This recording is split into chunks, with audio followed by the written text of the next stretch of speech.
Queridos irmãos, que a paz do Senhor reine em todos nós.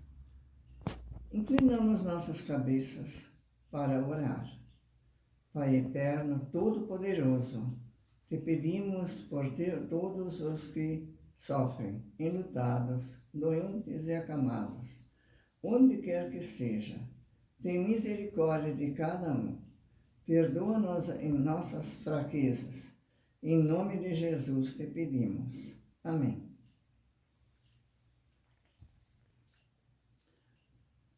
Como é doce a comunhão dos remidos no Senhor. Como é doce a comunhão dos remidos em amor. Comunhão contigo, sim, da igreja, ó Senhor. Expressão da tua graça e teu amor.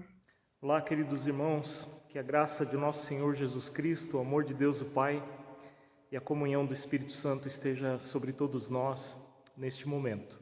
Amém. Quero compartilhar com vocês a passagem que se encontra em 2 Coríntios, capítulo 6, os versículos 1 ao 13. Paulo diz: como cooperadores de Deus, insistimos com vocês para não receberem em vão a graça de Deus. Pois ele diz: eu o ouvi no tempo favorável e o socorri no dia da salvação. Digo-lhes que agora é o tempo favorável, agora é o dia da salvação. Não damos motivo de escândalo a ninguém, em circunstância alguma, para que o nosso ministério não caia em descrédito.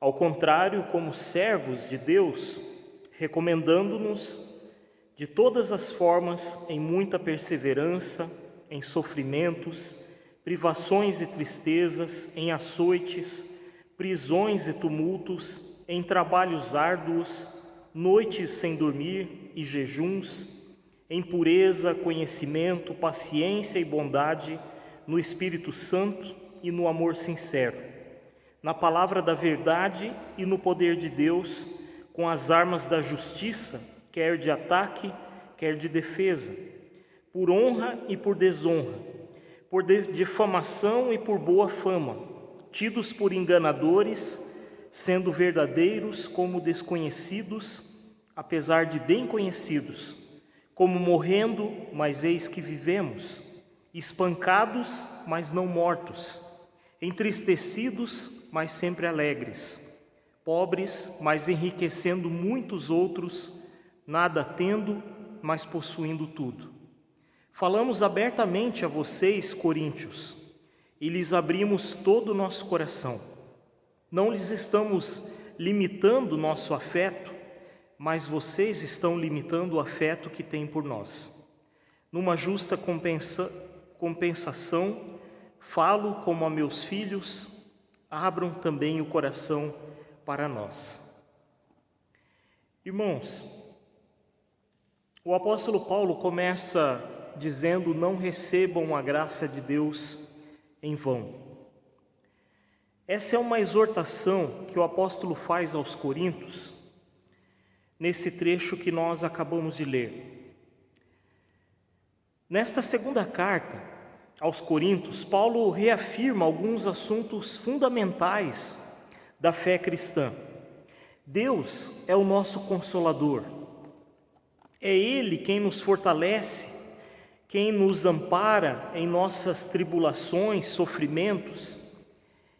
É em Deus e somente nele que nós encontramos a verdadeira paz.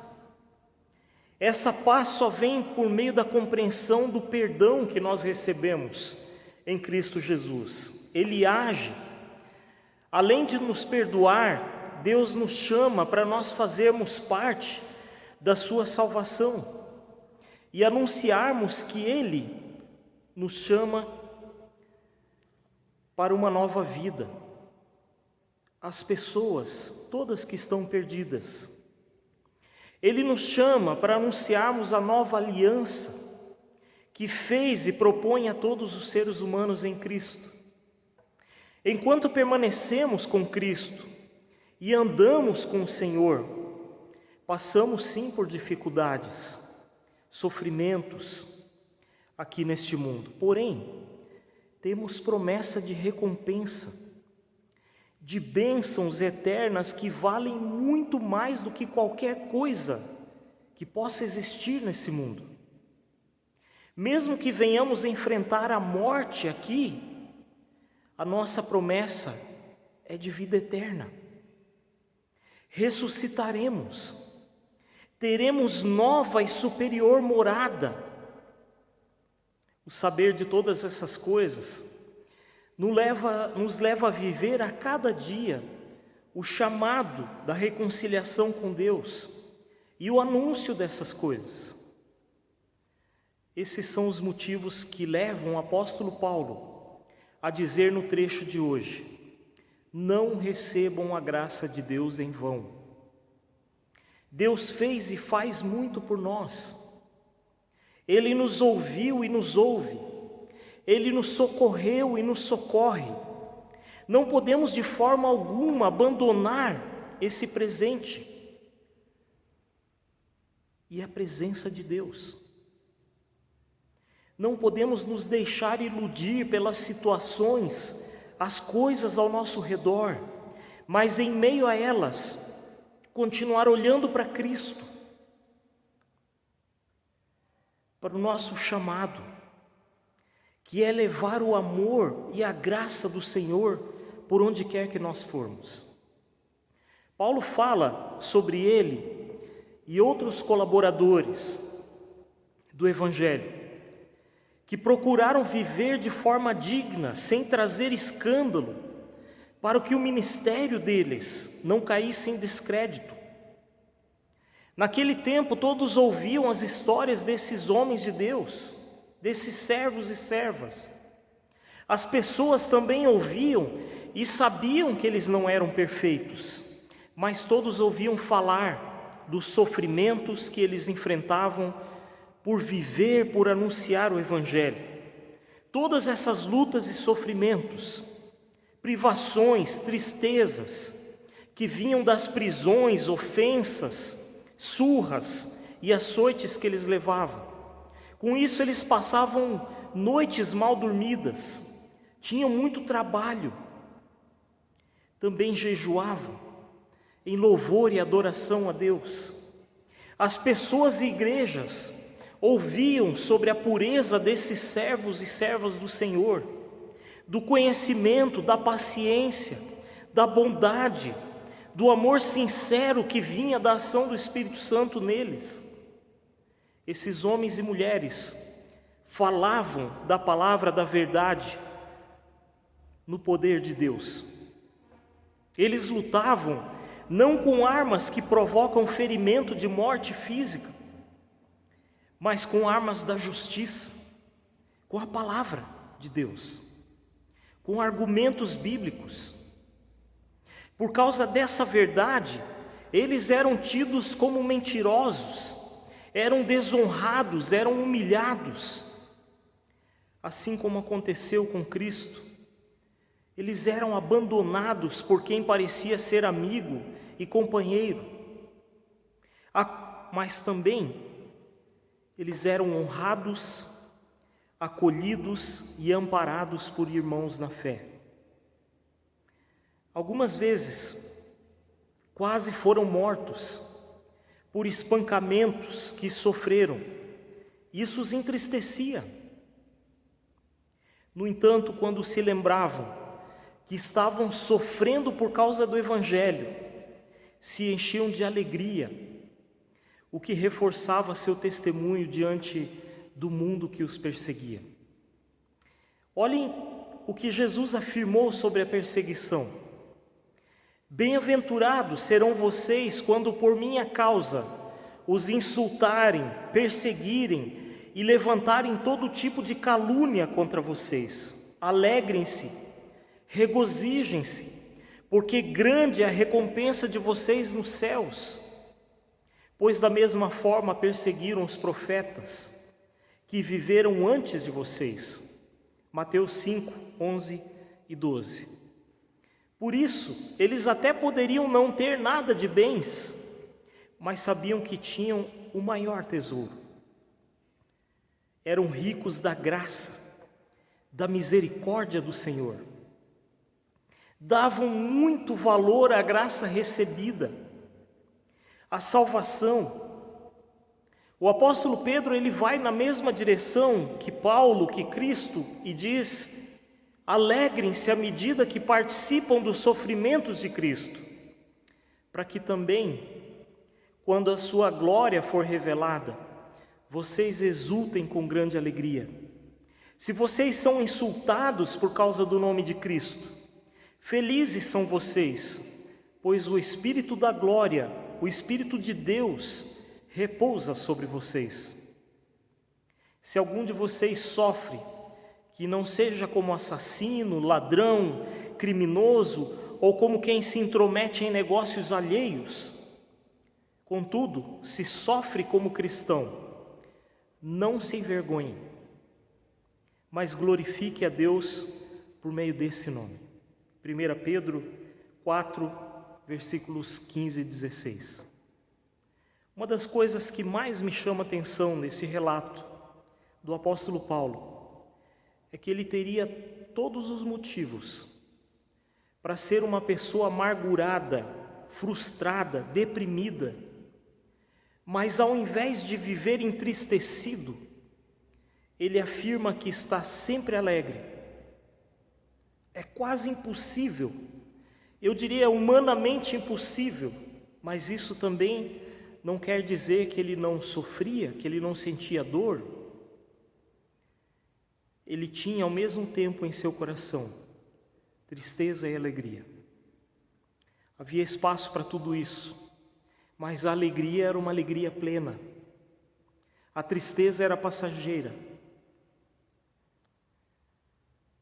A alegria era completa, providenciada pelo Espírito Santo, conforme ele afirma em 1 Tessalonicenses capítulo 1, versículo 6. De fato, vocês se tornaram nossos imitadores e do Senhor, apesar de muito sofrimento, receberam a palavra com alegria que vem do Espírito Santo. Haviam falsos apóstolos, querendo se aproveitar dos coríntios, e Paulo estava preocupado com eles. Paulo, procura lembrar os coríntios que os serviu por amor, sem nenhum interesse próprio. Seu único interesse era que eles conhecessem o verdadeiro Evangelho. Paulo esperava que a lembrança dessas coisas aos coríntios os fortalecessem novamente no Evangelho, diante das tentações, das seduções dos falsos profetas, das muitas lutas, das dificuldades que eles passavam. Paulo queria que isso os ajudasse, para que eles não se deixassem escravizar por falsas esperanças, por falsos ensinamentos. Podemos aprender com o apóstolo Paulo que para passarmos por tribulações e lutas, é importante cultivarmos a comunhão com Deus, por meio de vigílias, de oração, do jejum, a busca da pureza espiritual, da paciência, da bondade, do amor sincero, baseados na palavra da verdade, são frutos do Espírito Santo. E quando nós temos comunhão com Deus constante, os frutos vão aparecendo em nossa vida. Precisamos ficar atentos, não calarmos o Espírito Santo, com o nosso orgulho, com o nosso descuido, falta de preocupação com o próximo.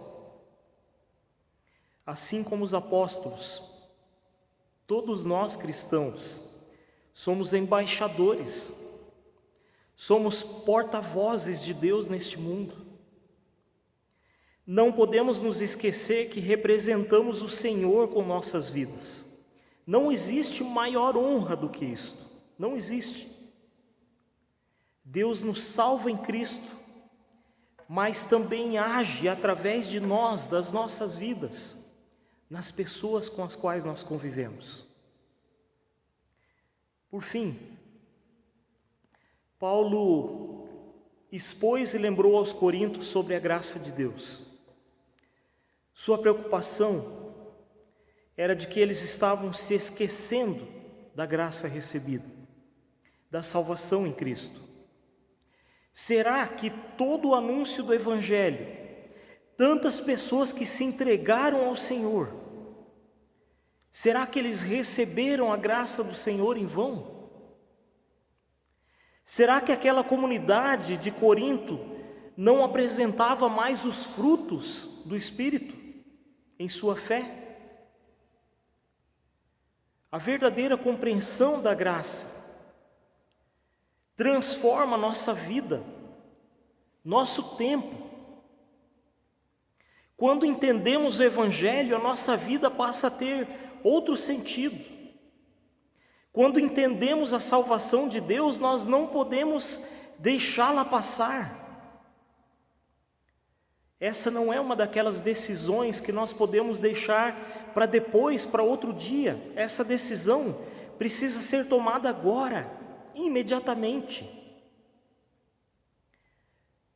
E as mudanças em nossa vida começarão a ser percebidas. Também imediatamente.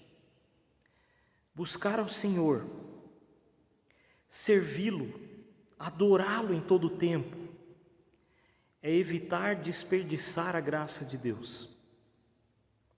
Ou seja, viver em gratidão é a forma de não desprezar a graça de Deus. Atentemos para isso, pensemos nisso. Como nós estamos vivendo diante do Senhor, diante do próximo? Será que estamos desperdiçando a graça? Vivendo somente para nós, para os nossos interesses, pensando somente nas nossas coisas, ou pensando nas coisas de Deus, pensando naquilo que Ele nos promete na eternidade? Pensemos nisso. Que Deus nos abençoe e nos ilumine. Amém. Convido a baixarmos a cabeça para orarmos. Querido e amado Deus, obrigado pela Tua graça, pela Tua misericórdia, apresentada em Cristo a cada um de nós. Obrigado, Senhor, porque Tu nos oferece a Tua salvação, de graça a qualquer um que se entregar, que confessar os pecados a Ti, que andar contigo. Ajuda-nos, Senhor, a abraçarmos esse presente com todas as nossas forças e a não abandoná-lo, a não sairmos de perto de Ti, mas vivermos em gratidão a Ti, todo momento da nossa vida, olhando para as pessoas com misericórdia, com amor, com compaixão, como Tu ensinaste em Cristo. Usa-nos para a Tua honra e glória, Senhor. Ajuda-nos a acolhermos uns aos outros, a nos aceitarmos, a nos perdoarmos e assim darmos um bom testemunho, para que mais e mais pessoas entreguem as vidas a Ti. Guarda-nos, Senhor, dos maus profetas, dos falsos profetas, e ajuda-nos a olharmos somente para a Tua palavra, para o Teu Evangelho. Conceda, Senhor, que sejamos bênção, sal e luz, onde quer que estejamos. Clamamos, Senhor, pelas vidas de tantas famílias que estão enlutadas em nosso país, em nosso mundo. Tenha misericórdia que a esperança da ressurreição chegue ao coração de cada um. Dá com que todos os nossos governantes e líderes busquem o bem das pessoas. Use o Senhor para sarar, para curar a Tua criação. Guarde e proteja os Teus filhos, todos aqueles que professam a Ti como único e suficiente Senhor e Salvador. Dê força para que continuem firmes em Ti, que não se afastem jamais do Teu Evangelho. Dá sabedoria à Tua igreja. Guarda, Senhor, as famílias de nossa paróquia, de nossas comunidades. Continue cuidando das pessoas que estão em tratamento. Te pedimos, Senhor, de forma especial também pela família Bru, família do seu Elcio, que faleceu essa semana, que eles se sintam também abraçados, envolvidos pelo Teu Espírito Santo. Tudo isso nós clamamos a Ti, e aquilo que não conseguimos lembrar e expressar com as nossas palavras, incluímos na oração que Tu nos ensinou. Pai nosso que estás no céu, santificado seja o Teu nome. Venha o Teu reino, seja feita a Tua vontade, assim na terra como no céu. O pão nosso de cada dia nos dá hoje, perdoa-nos as nossas dívidas, assim como nós também perdoamos aos nossos devedores, e não nos deixes cair em tentação, mas livra-nos do mal, pois Teu é o reino, o poder e a glória para sempre. Amém. Que a paz do Senhor os envolva, que Ele nos acolha essa semana, nos proteja e que nós não abandonemos a graça do Senhor, mas permaneçamos com Ele, anunciando a sua salvação onde quer que estejamos. Amém. Quem nos separará do amor de Cristo? Será tribulação, angústia ou perseguição, fome ou nudez, perigo ou espada? Quem nos separará do amor de Cristo? Eu estou bem certo de que nem morte nem vida, nem anjos nem principados, nem coisas do presente nem do porvir, nem poderes nem alturas, nem profundidade, nem qualquer outra criatura poderá nos separar do amor de Deus. Está em Jesus Cristo, nosso Senhor. Está em Jesus Cristo, nada poderá nos separar, nada poderá nos separar do amor de Deus. Está em Jesus Cristo, nosso Senhor.